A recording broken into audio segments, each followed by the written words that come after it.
Guess what time it is? It's mail time. It's time for the mail, man. Hey, That's man, right. Let's open this mail. Let's reach into that and grab a member question from viewers just like you. Okay. What do we got here? Are you ready? So you printed this. No, this was literally mail that came in, of course. That's all right. Yes. Oh, right. Of course. Thank you. Thank you so much, Brittany, for sending us some mail this morning. Would you like to read the mail? I certainly would.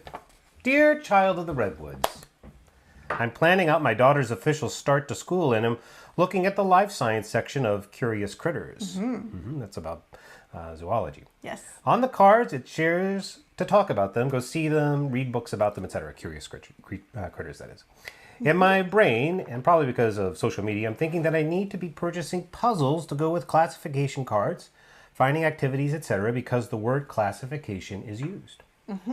Is it really as simple as talking about what we observe and reading books? Because the three-part card type things are just not something my daughter seems to get into. Yeah. That's a great question. Oh my gosh, there's so much to unpack here. I'm really excited to dig into this one. First off, thank you for sharing your question with us. It's a question we get a lot, so I think it'll be educational for a lot of folks out there. Yeah, it's something I also remember really struggling with when we had a 3-year-old at home. Yeah, I'm not sure how old the home. person's child is, but... You know, she didn't say. Yep. If she's watching, she might chime in. But it doesn't really matter the age exactly. But I do remember having this question myself. Yeah. Well, let's start with some basics. Actually, I was wondering if you could do the top-down camera.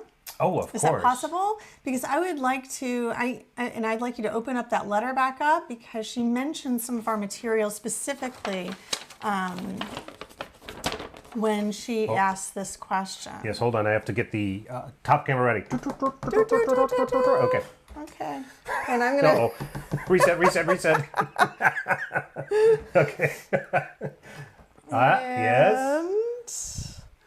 And... Just making sure we're all balanced here. Ta-da! Look at that. On the fly. Ready. Awesome. Okay. So here we go. I actually wanted, because I know that Brittany knows what she's talking about when she talks about our materials, but I wanted our viewers here to also see where she was coming from, where she found these. So she mentions Curious Critters, all right, which is not probably a Montessori topic that you know about, but it is a Montessori topic that we have chosen to represent part of our life science curriculum. That's right. Yes. So here we go. So I'm actually going to show where to find the Curious Critters card that Brittany mentioned. So this is in our new Montessori planning card index box.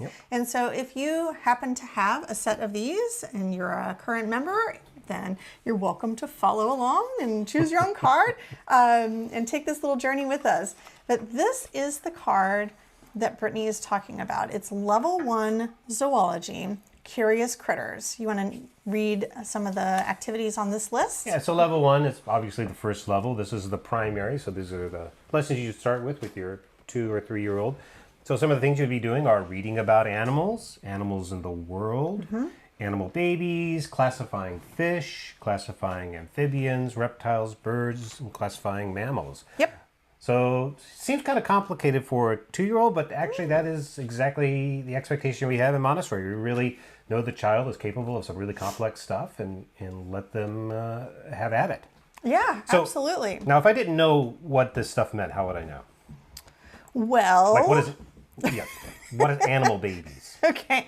Well, that is the next step, is these lessons can all be found inside our foundational lessons guides. Sure. Right? So let's just open this up, and can you find Curious Critters for us? Okay. Thank you. Let's see. Oh. And I'm gonna pull out, there's also a level 2 Curious Critters. I don't know if there, and there is a level 3 Curious Critters. So I'm going to kind of go over this. So you find the Curious Critters section? So for those of you, I know we have a lot of members who join us on this. If you are in the complete or unlimited curriculum, you have this material. It's available on the member site. And if you can't find it, let us know. Yes. Okay. All right, I've got everything laid out in front of us that we need right now. So here's our level 1. So we've got level 1, level 2, and level 3 curious critters. And here are some of the things that you will find in these. David already read the curious critters level 1, classification, classifying amphibians, reptiles, birds, mammals, animal babies. And then in level 2, we've got reading about vertebrates, identifying vertebrates and bone scrubbing, classifying types of chordates. No one would know what these lessons are supposed to be without some extra information, right? That's right. Here in level 3, this probably looks a little bit familiar to those of you who have been in Montessori for a while. It's parts of a fish, parts of an amphibian, parts of a reptile, parts of a bird, like parts of cards that identify some vocabulary that you would use to describe these parts of these creatures. And now I'm going to pause real quick because I think this is such a beautiful part of the Montessori curriculum. Yeah. This leveling here, which we worked on over the last several months to sort of reorganize in a way for us to refine. But I just love this progression. So at the very earliest level, you are introducing classification, like what are amphibians, what are birds. And as you progress, then the next one, you're building on that knowledge. So now it's about chordates. So invertebrates, invertebrates, classifying types of chordates, which are vertebrates. And then here in level 3, when they're at that 4 or 5, probably around 4 or 5, they're continuing, but now they've spiraled even deeper into the subject. Now they're doing parts of an amphibian. So they're starting with classifying an amphibian, then they're introducing some of those internal organs or components, like specifically whether they have a backbone or not, and then getting into the deeper level, which is what are the basic parts of a frog, for example.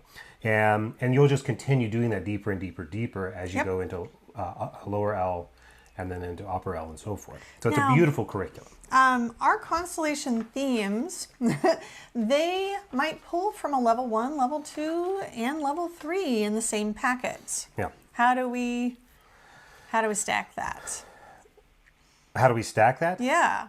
Well, we always provide inside the constellation, in those thematic lessons, we always provide guidance. We call it Anyone Can Play.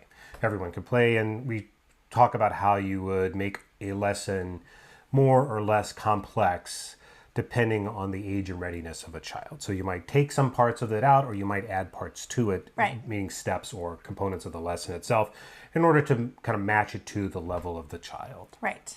So anyway, I'm curious about what are animal babies? I mean, I know what animal babies are. Okay, let's so, just pick out the lesson. But it's actually a cool lesson. lesson. Give a lesson on matching animal babies to their adult forms. And then there's the steps here: gather photos, show the photos, discuss the changes, etc., etc. So this is a matching activity. I know we've actually done this. We actually in provided Constellation. this, yeah. But you know, when I worked on this stuff, I could not remember what animal babies was. So it's really nice. Oh my goodness. There's just, go and look. when there's thousands of Montessori lessons to pick and choose from, having a complete step-by-step description of exactly what you're supposed to do is super, super helpful. Yeah. All right, so this is exactly what Brittany has been talking about, where she started to kind of ponder what to do with her child. She pulled the card. She picked an activity from it. Yeah, looked up the lessons. Looked it up. Is like, and then was like, but my kid isn't super into parts cards. Yeah, so what are parts cards? Flip us. Are we going to talk about parts cards next? We will. Oh, good.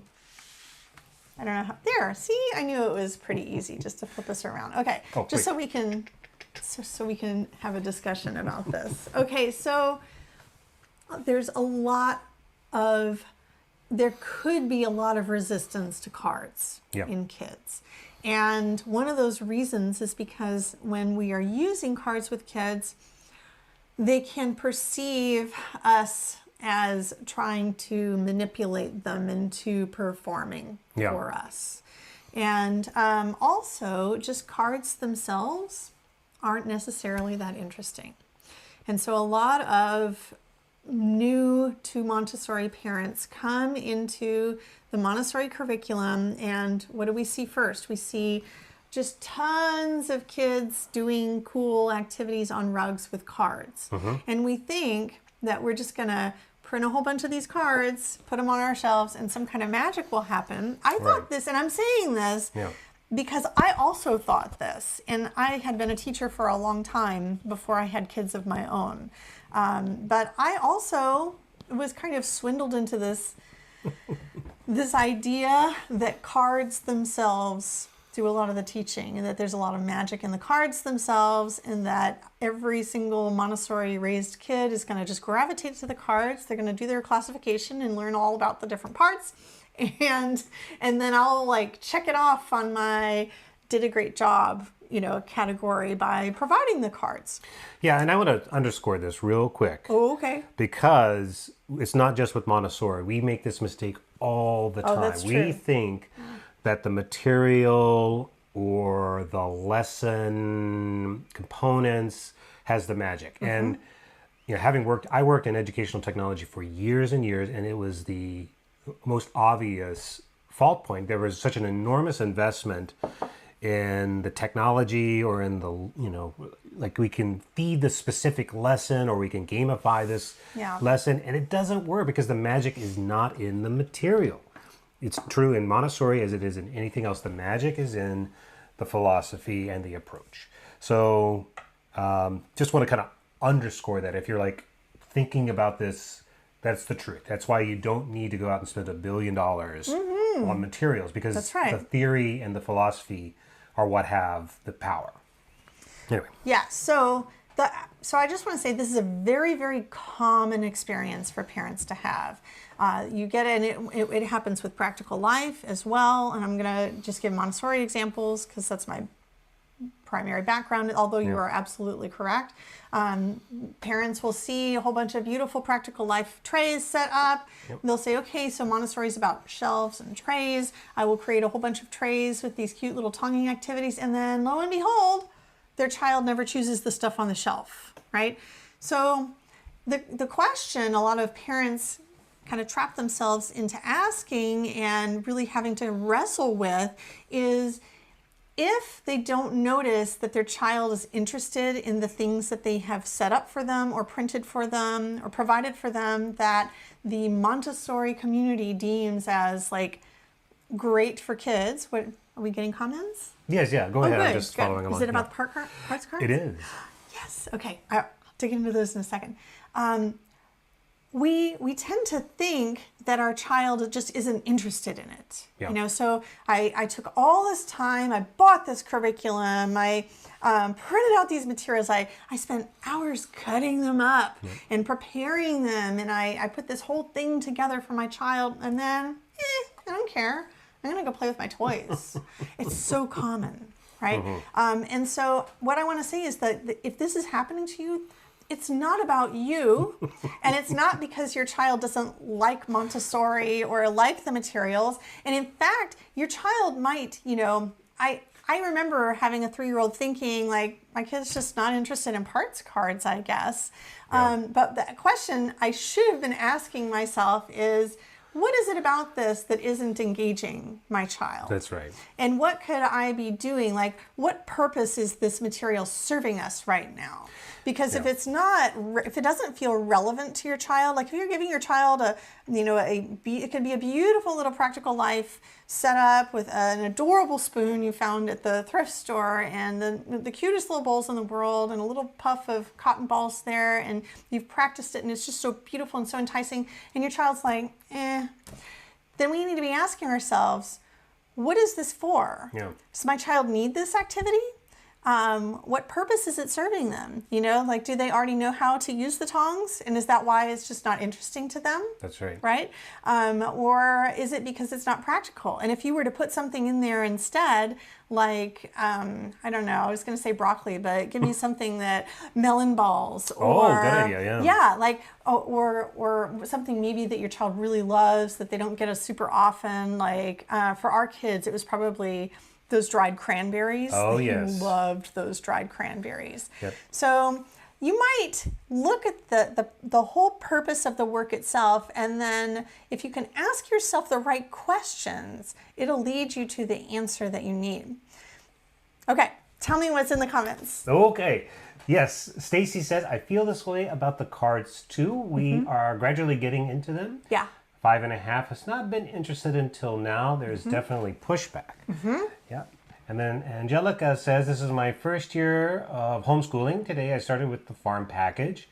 Week 1, the farm has its own cards. My question is, should I blend those with the foundational cards? So, Angelica, we'll answer your question later, but let's, because Stacy's question, I think, is more specific to the topic here. Yes. But we'll come back to you, Angelica, no problem. Okay, so first off, ask yourself the question, what purpose is this serving, my child right now in our homeschool journey? And that will help you get closer. Second, you should realize that if your child isn't interested in a work, there are things that you can do to help them to become more interested if you feel like the activity itself is super valuable. So let's look at parts cards and kind of narrow down on the parts cards themselves. This is, an activity that does come from our life science unit, but not zoology. We're actually going to be looking at fungus, something from our mushroom theme. So let's do the top down again, and let's take a look at some parts cards and talk about why we use them and what they can teach your child. Oh, we got to dial in the overhead camera. I like these. Okay, I actually I printed out and cut out a whole bunch of these beautiful parts cards. They're all kind of mixed up, friends, for the portobello mushroom. Again, if you're a member at Constellation or Complete or Unlimited, you'll find this in the archive. This is our mushroom theme. We did it, I think, in April. Yeah, I'll show you the cover for it. Yeah, so that'll be in the archive. You can go grab a copy. This. Yep. Okay, so this comes from Mushroom.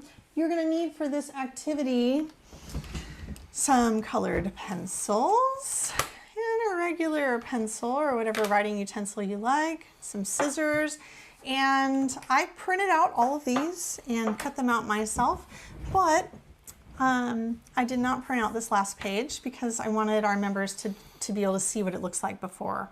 So I'm going to ask you to cut this out after we talk about these little parts. Okay. Okay. So we've got this first card here. Do you want to just tell the names of them? Yeah, so this, we would call this the actual name of the card or the words on the card?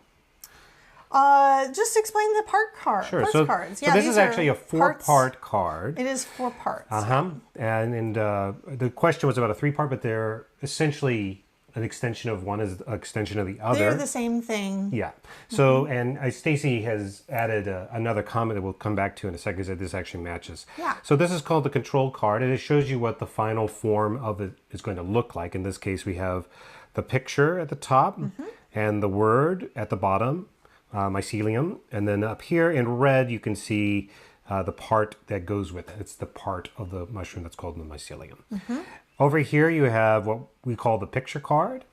And then down here is the word. And so these will be cut apart separately. And the child will put them together, and then they will use the control card to verify their work. It's a control of error, right? And then the 4th part, which we can add to extend this further, is a definition or description. And in this case, it says the mycelium is the underground part of the mushroom. It is made up of the entire web-like network of hyphae. And you'll lay those out in order. Now, you don't have to use all of the cards. The 4th part doesn't have to come into the picture if you're not ready for it. Your child's not ready for it. Totally fine. But that's kind of the classic. Now, this is an actual parts card, as in parts of something. We do lots of variations where, I know in farm, we did one of like farm equipment. It's the same, we used the same format, but it wasn't 4-part cards. Yeah, it's just another kind of way to help the child learn the terminology and then use this control of error method to check their work. And then you can extend that with this definition. And actually, Stacy says, child hasn't been interested in the early primary. I started incorporating objects and figurines, and that helps. He's also starting to read, so I think that has sparked further interest. Yeah, and I think that's where that 4th part can be really exciting, because it kind of makes it feel more substantive. If you're learning to read, it feels more, I don't know, grown up or something. I don't know. It feels bigger. Yes. Okay, that's a great introduction to these. This little setup that we have actually comes with other things too. We have a little booklet that goes with it. I didn't print that out. No, this is not the booklet. Oh, okay. But we do have a little booklet, the control booklet that we usually have along with the set. Which puts these two together in a booklet form. You can make a little control book that's just like a little book to read. Go back and watch our video on little books. It's a good one. David has also been blowing, upon request, he's been blowing up the picture for our parts cards and including it. And you can cut it out. You can have your child watercolor it. You can watercolor it with your child. You can use it with your colored pencils just as a coloring page activity. You can use it to teach yourself how to draw that. Oh, you could trace that it. Thing. Yeah, you could trace it. So it's kind of open-ended, but I wanted to show that as something that's in there. But Stacy actually hit upon something that's super, super important that is very rarely talked about when we talk about parts cards, and that is to make whatever it is that you are learning about a hands-on, tangible experience. And there are several ways to do it. So I'm going to tell you, just like this, like the cards themselves, friends, aren't that interesting. You can quote me on that. Like, if it's just cards, like, it's the new title of this episode.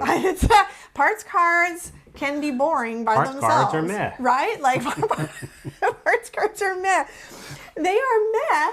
And unless you are using them in order to create this purposeful learning, because the material doesn't have any power. I mean, it can have beauty in terms of its thoughtfulness of design. Sure, and it can be very satisfying to do the big layout on the. But it's not in the materials itself. Yes. That you'll find the magic. So let's talk about some of the reasons why we do this in the first place. Okay, what are some of the purposes of parts cards? And yes, you can fulfill these purposes in other ways. Parts cards is just one way that you can fulfill the purpose. One of the primary purposes is actually to introduce vocabulary to your child. Yep. Right? So it doesn't matter if your child is learning to read or not. It's the vocabulary is super important. And in fact, if you wanted to teach these vocabulary words to your child, we call it nomenclature in Montessori. So we've got like gills and cap and spores and stipe and hyphae and the annulus and the vulva and the fruiting body and the scales. These are the nomenclature, which is like just the vocabulary. Proper names of these parts. The proper names, the words that we want our child to become familiar with, so that they can then use these words in real life. All right. So the whole purpose of this is so that when your child goes out into the wilderness of your backyard or the local park or wherever you are, and they find a group of mushrooms, they're going to be like, ooh, look, this cap is different from this mushroom's cap. And oh, look, the stipe on this one is really, really tall. And the stipe on this one is really, really short. Oh, I wish I could see what the spores look like. They're so tiny. This mushroom must have had a whole lot of spores. I think they have billions of spores, right? There must have been billions of spores because there's mushrooms all over our yard. All right, without the vocabulary to talk about the amazing nature in our world, your child is stunted in their development. Okay, and I know that can be like a gut-wrenching type of thing to say, but this is actually it's really, really important that we give our children the language to describe their world with. It's really empowering. Now, I know that there are parents out there with kids who have big developmental delays and kids who naturally engage with the world in a different way other than language. Yep. Okay, we are totally familiar with neurodiversity, and so you can just take this little pocket and just poof, say, okay, you know what, I'm going to let that go. We're going to just talk right here about the purpose as conceived for these different parts. Right. Yes. So what we want in Montessori is we want your child to have a vocabulary to describe their world with. And the things that are going to be interesting about this vocabulary is the connections that your child makes over time. So, for example, when you introduce this idea that a mushroom has gills, if your child is familiar with fish, that's going to be kind of funny to them and surprising. And if they don't make that connection right away, you can make it. You can ask them, do you know any other animals that, or any other living organisms that have gills? Right? And then you can do a little pretend play with them, pretend to be the fish until they guess fish. And then you can talk about what gills do for a fish, and that mushroom also has gills, but that the purpose is different. Yeah, and if you're using that fourth part, you might know what that purpose is. Yes.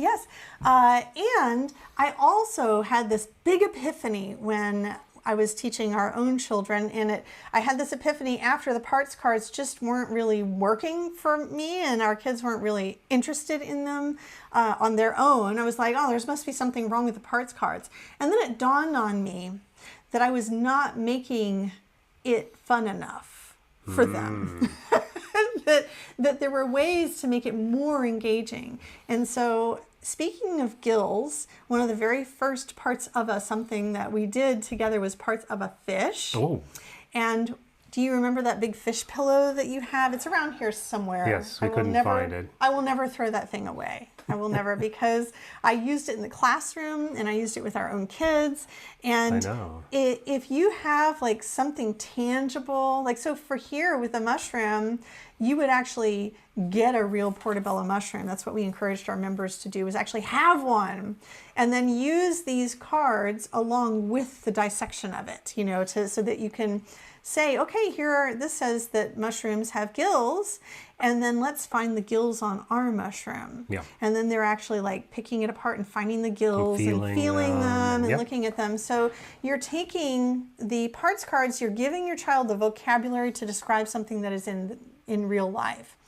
Now, there are some things that not all children can explore with their hands in real life.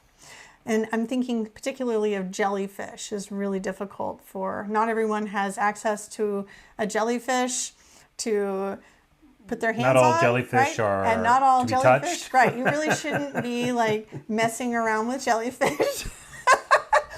Right. And so that's a reason that parts cards can actually be very useful in a way that, like, if your child cannot actually viscerally experience it, then you can introduce with the parts cards because it's kind of abstract to them.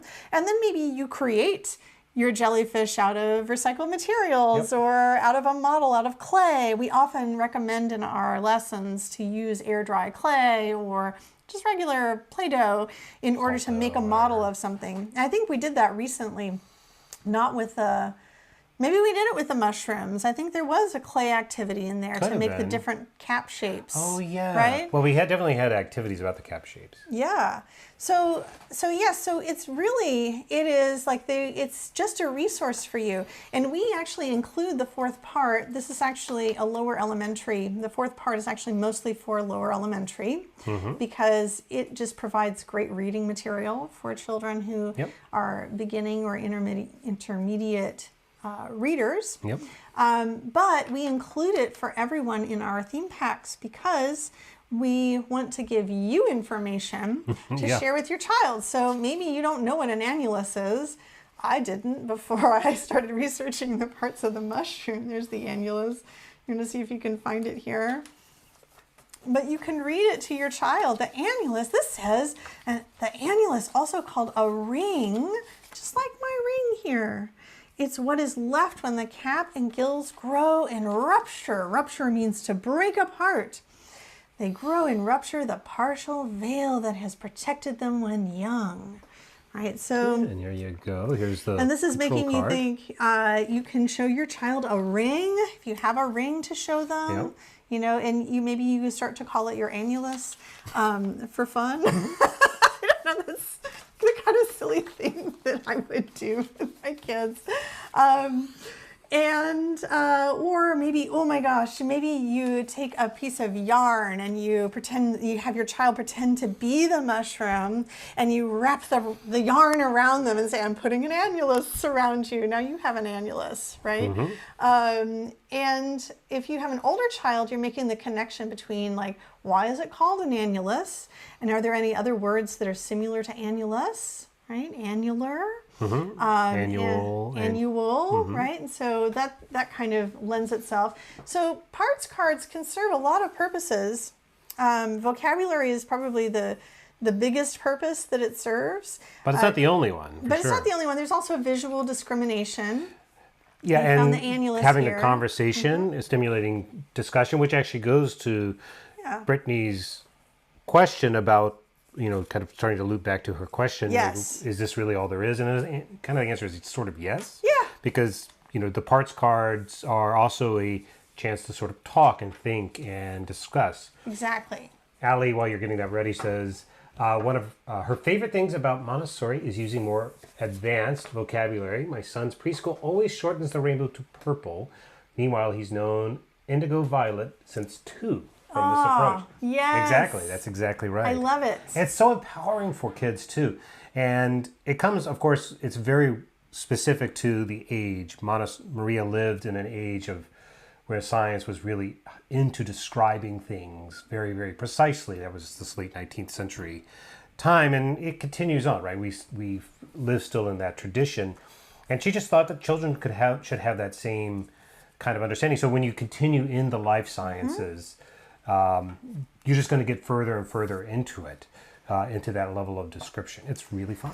So I'm not going to do the whole layout, but I just want to point out a couple other things that is actually really cool about parts cards, probably that our members are more familiar with. So there's a couple ways that you can do them. The way that we primarily teach members how to use them is to lay out the picture cards first. And don't worry about the words yet. So you're going to lay out the picture cards first, and then you're actually going to match the words to them. If your child, you can read it out loud, can you find that annulus? Let's find the annulus. Well, to be clear, you would have already introduced the words, and now, right, you've already taught them these words. Yeah. Yeah. Yeah, so you're matching. Yeah. So now they're kind of, it's the second part of the lesson. Yeah. Yeah, okay. And then also, so after you've matched the picture to the word, then you can find the control card, which helps you to check. Okay, so that is one way that you can introduce that you could do this big layout on a rug is first you match the picture to the word, and then you match the control card to check your work. Okay. Yep. Another way that you can do it, and probably it's the easier way to do the work, is to start with a control card. And I would do this with younger children, and then to match the picture to the control card. Okay. And then the word to the control card.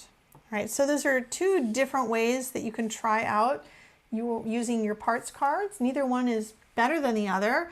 It's easier to match, visually discriminate picture to picture and word to word. It's harder to match the word to the picture and then to check your work. Well, I feel like you're really exercising slightly different muscles too when you're doing this, right? Yeah. So you might play around with the way that you're presenting them. We also recommend that with our youngest children, we only, would work with the control cards, for quite a while. That's right. Only the controls. And only a few of them. And just a few of them at a time. That you're laying out a few, and we usually say maybe work with 5 at a time. You can work with up to 8, but maybe even just 3 at a time. And you're just looking at, here's the stipe, and I'm going to get my real life mushroom, and look, here's the stipe. Look, there are the spores. Here's the fruiting body. You can't see the spores. Can't see them. They're too tiny. They're so tiny. Okay, and then there's one more thing that I want to bring up, because we could just keep going on and have another 45 minutes just about what to do with parts cards, friends. But I want to bring up that something else that we include in our theme packs is some blanks. And I think that these are probably underused by our members right now. So I'll be doing more demonstrations with these in the future.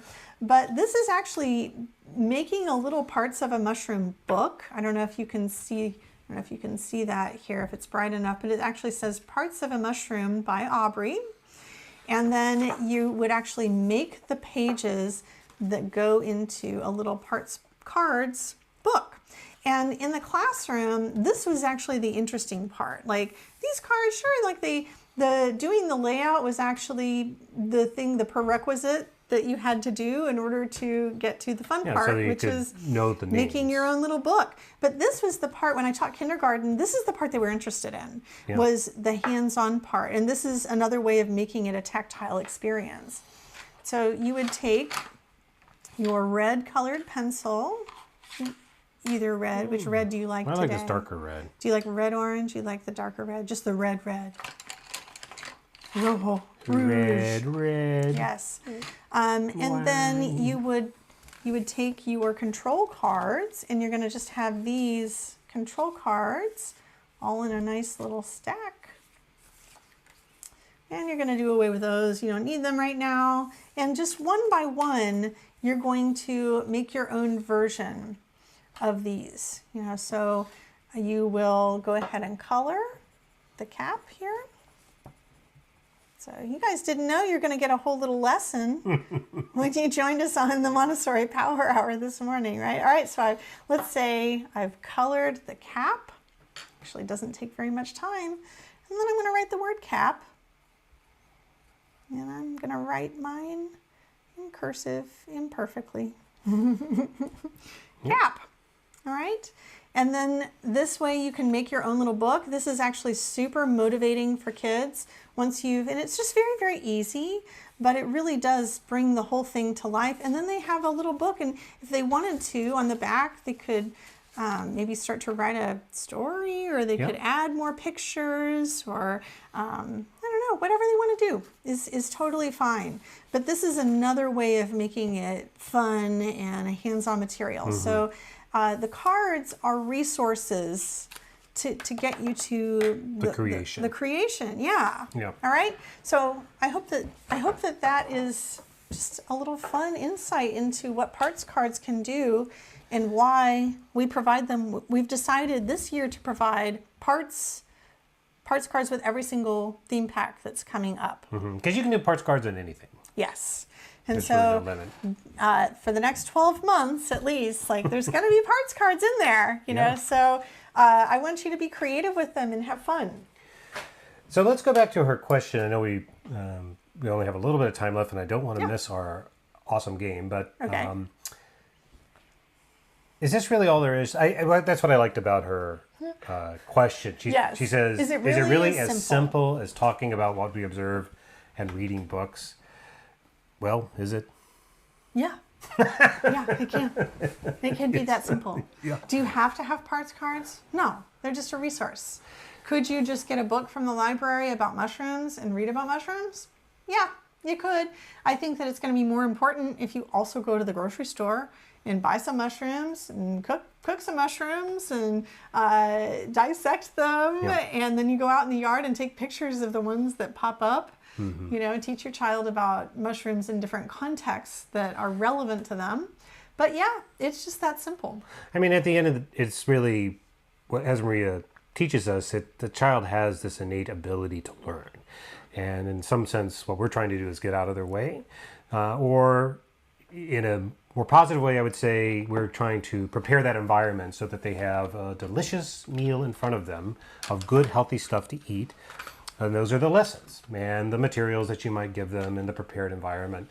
And then from that, they will go forth and do. And actually, their brains are just so on fire to acquire information and start making connections that you can't hardly hold them back. Like, you really have to work to hold them back. So, yeah, having a rich environment where you're reading and talking and have an attitude, a Montessori mindset about learning and growth, yeah, you can go a long way.